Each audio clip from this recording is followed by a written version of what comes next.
September 2025 पासून 10,000 पोलिसांची भरती महाराष्ट्रामध्ये होणार आहे.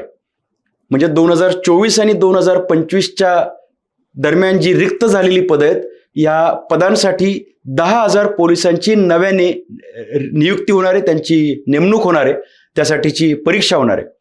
तर मे महिना किंवा उन्हाळ्याचा जो भाग आहे आणि त्यानंतर असलेला पावसाळा याच्यामध्ये गैरसोय होऊ नये म्हणून कदाचित 15 सप्टेंबर पासून या पोलीस भरतीच्या प्रक्रियेला सुरुवात होणार आहे. या प्रक्रियेमध्ये एका व्यक्तीला एकाच प्रकारच्या पदासाठी अर्ज भरता येणार आहे, ही महत्त्वाची गोष्ट आहे. सुरुवातीला मैदानी प्रकारची स्पर्धा होऊन त्याच्यातली परीक्षेची चाळणी परीक्षा होऊन नंतर लेखी परीक्षा अशा पद्धतीने या परीक्षेची रचना आहे.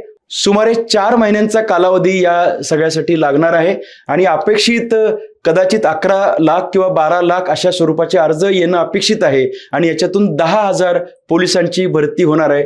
मला असं वाटतं की ज्यांना या परीक्षेच्या किंवा नियुक्तीसाठीच्या तयारीसाठी लागायचे त्यांनी सप्टेंबर हा आता लक्षात ठेवावा. 15 सप्टेंबर पासून ही 10,000 पोलिसांची भरती चालू होण्याची शक्यता आहे.